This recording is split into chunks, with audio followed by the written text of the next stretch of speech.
Shalom, salam. Salut. Voilà, nous sommes le 15 novembre 2023 et Jean-Marie Le Pen a le giga smile depuis plusieurs semaines devant CNews à voir des Arabes et des Juifs s'entretuer.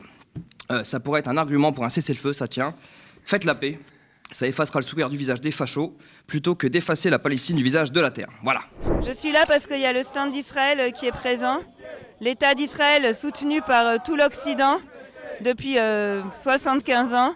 Donc nous sommes ici pour dénoncer et demander un cessez-le-feu immédiat, que la France ne soit plus complice. La question principale, c'est de demander à la France, au gouvernement français, de livrer la nature, de dire la nature de ces armes pour savoir quelle peut être sa part de participation, de responsabilité, voire de complicité dans les violations du droit international, enfin des conventions internationales, du droit humanitaire, qu'on observe tous les jours dans la bande de Gaza. La France est complice d'un génocide en cours.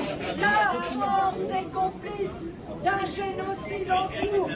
On se rend compte que le boycott est une action politique des consommateurs ou d'un pays quand le bulletin de vote ne suffit plus et quand les relations diplomatiques sont rompues. Et depuis le 7 octobre dernier, certains pays observent des vagues de boycott de marques et d'enseignes qui financeraient de loin ou de près le génocide en Palestine. En gros, des marques qui soutiennent ouvertement en apportant leur soutien financier à Israël et ou à son armée. Ce week-end, ça nous a demandé de marcher contre l'antisémitisme avec des fachos. Vous y êtes allés, vous ? Non. Moi non plus, flemme. On ne va pas marcher contre la peste avec des représentants du choléra. On a mieux, on a d'autres choses à faire. En plus, moi, je ne vais pas trop en manifestation. Ça fait longtemps que j'évite les manifestations. La réponse, elle est évidente, vous avez vu ma gueule. Si je vais en manifestation, je vais être comme la potatoes au milieu des frites. Les keufs vont me voir en mode « on n'avait rien demandé ». Mais ça fait plaisir, ça fait plaisir. L'antisémitisme doit être dénoncé haut et fort. Et c'est évident que dans la séquence qu'on vit, nos concitoyens de confession juive sont attaqués parce qu'il y a une confusion. Mais cette confusion, elle est aussi créée par les médias. Parce qu'aujourd'hui, on confond politique israélienne et les personnes qui sont de confession juive, alors qu'elles n'ont rien à voir pour beaucoup dans toutes ces questions. Il y en a plein d'ailleurs qui ont des positions tout à fait anticoloniales. Et ça, c'est important de le rappeler. Nous, on est dans les marches contre le racisme, qui dénoncent toutes les formes de racisme depuis des années. On ne voit pas toutes ces personnes qui ont marché dimanche, ça c'est clair et c'est net. On est aussi des descendants de luttes, de familles de résistants qui se sont opposés au nazisme, et jamais on défilera derrière l'extrême droite. Je pense qu'il y a un certain nombre de personnes qui ont participé à cette marche, qui étaient dégoûtées, écœurées de marcher à côté de l'extrême droite, et qui sont également dégoûtées de voir la manière dont on instrumentalise la cause de l'antisémitisme contre les musulmans. On ne peut pas lutter contre l'antisémitisme en étant islamophobe, on ne peut pas lutter contre l'islamophobie en étant antisémite.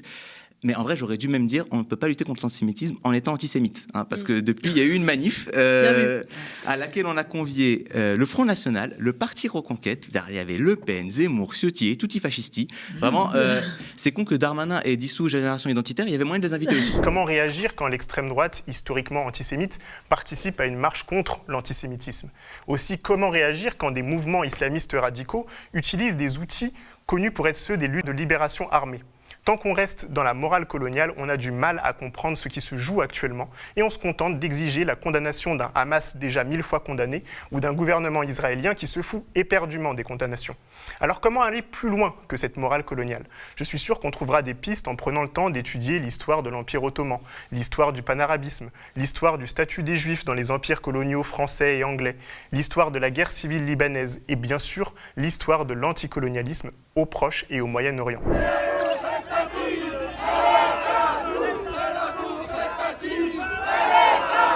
Des bourses du travail, il y en a dans une grande partie des villes de France ou dans des regroupements de villages. Et en fait, ça permet d'avoir un maillage sur le territoire qui est extrêmement important. Qui c'est qui vient à Aubervilliers ? C'est avant tout des habitants ou des travailleurs d'Aubervilliers. Ce n'est pas des gens qui arrivent de Ivry, de Nanterre ou même de Paris. Ils vont là parce qu'ils ont besoin d'y aller en soirée, parce qu'ils ont besoin d'y aller sur leur pause déjeuner, en week-end. Et donc, ils vont à proximité de chez eux rencontrer des syndicalistes qui peuvent les aider. Et plus on supprime de bourses, parce que ce n'est pas la première à être touchée, et plus on éloigne en fait la possibilité pour les travailleurs, les travailleuses, mais aussi les chômeurs et les chômeuses, de rencontrer des personnes qui peuvent les aider juridiquement. La Bourse du Travail, c'est un lieu essentiel et qui appartient à ses usagers et ses usagères, à celles et ceux qui habitent ou travaillent à Aubervilliers. C'est un lieu classe et de classe. La bourse du travail doit rester et nous l'affirmons haut et fort avec l'ensemble des forces sociales et progressistes de la ville. Madame la maire, la bourse du travail restera. Le juge d'instruction chargé de l'enquête sur la mort de Naël a ordonné la fin de la détention provisoire du fonctionnaire de police. Alors l'agent de 38 ans était en prison depuis le 29 juin dernier. Il reste mis en examen pour homicide volontaire tout en étant placé sous contrôle judiciaire. Le fait est d'être policier, c'est une circonstance aggravante et que normalement, si la justice faisait son travail correctement, il devrait être maintenu en détention provisoire. Le budget de la police n'a pas connu d'austérité, il a augmenté de plus de 35% sur les 30 dernières années.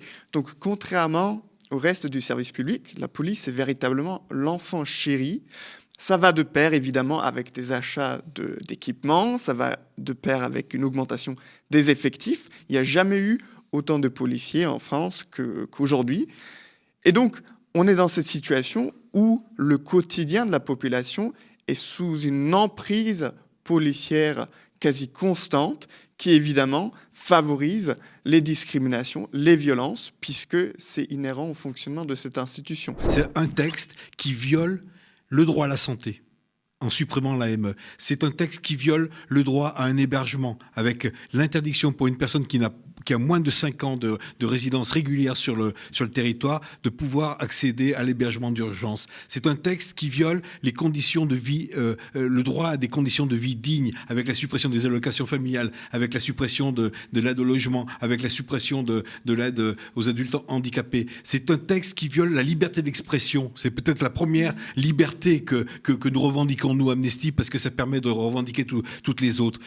En refusant le séjour à des personnes qui portent atteinte au symbole de la République. L'AME, il faut qu'ils attendent 3 mois pour y avoir droit. Alors ces gens-là, quand ils arrivent, on part du principe, quand on écoute la droite, le RN et maintenant une partie visiblement des gens au gouvernement, ils connaîtraient le modèle social beaucoup mieux qu'un Français. Parce que, rappelons quand même, en France, il y a un tiers des gens qui sont éligibles au RSA qui ne le demandent pas. Mais eux, de leur pays, à 2000, 3000, 5000, 6000 kilomètres, ils savent qu'il y a une aide médicale, ils savent qu'il y a la possibilité au bout de 5 ans, parce qu'il faut attendre 5 ans de toucher le RSA, et au bout de 10 ans de toucher le minimum vieillesse. Ils connaissent tout ça. Bon, très bien. Donc ils traversent la Méditerranée dans une embarcation de fortune pour justement bénéficier de l'aide médicale d'État. L'aide médicale d'État, il faut attendre 3 mois pour la toucher. Tu l'as bien dit, il y a un taux de recours, y compris de gens qui ont des pathologies, comme le diabète, etc. Il y a un taux de recours à 50%.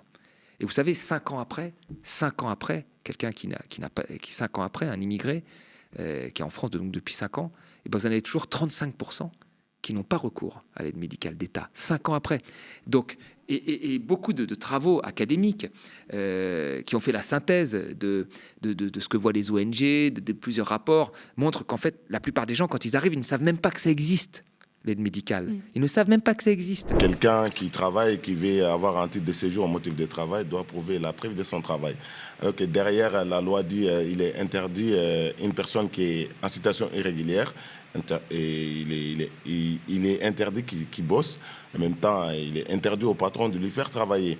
Donc l'État, il veut maintenir ce système-là parce que derrière, ils profitent. Ces gens-là, ils travaillent, ils cotisent, ils payent des impôts et derrière, ils n'ont aucun droit derrière. Et juste les policiers, ils vont les attraper, ils vont les arrêter à la sortie du transport. On leur met des OQTF, des obligations de quitter le territoire et des obligations de retourner sur le territoire. Ils sont précarisés, maintenus dans la précarité, dans la misère et ils sont à la merci de patrons voyous, comme nous on dit. Patrons voyous comme Chronopost, comme DPD, comme dans la restauration. Donc c'est ça, l'État veut maintenir ces systèmes-là. Où sont les idées plus à gauche? Se perd-on à tenter de rester accroché au curseur politique qui vire à droite toutes? Est-ce que ce sont ça les débats à gauche? Mieux cibler les OQTF, ne pas ordonner l'arrêt des centres de rétention administrative où l'on enferme des étrangers sans décision de justice? Et il y a toute cette obsession autour du travail. On se pose même la question de est-ce que les travailleurs sans papier qui travaillent, cotisent et n'ont aucun droit, doivent se voir reconnaître leurs droits. On doit se battre pour ça aujourd'hui. Les travailleurs dans les métiers qu'on veut pas, ok, ça passe. Est-ce qu'on a cédé au débat qu'on nous impose ?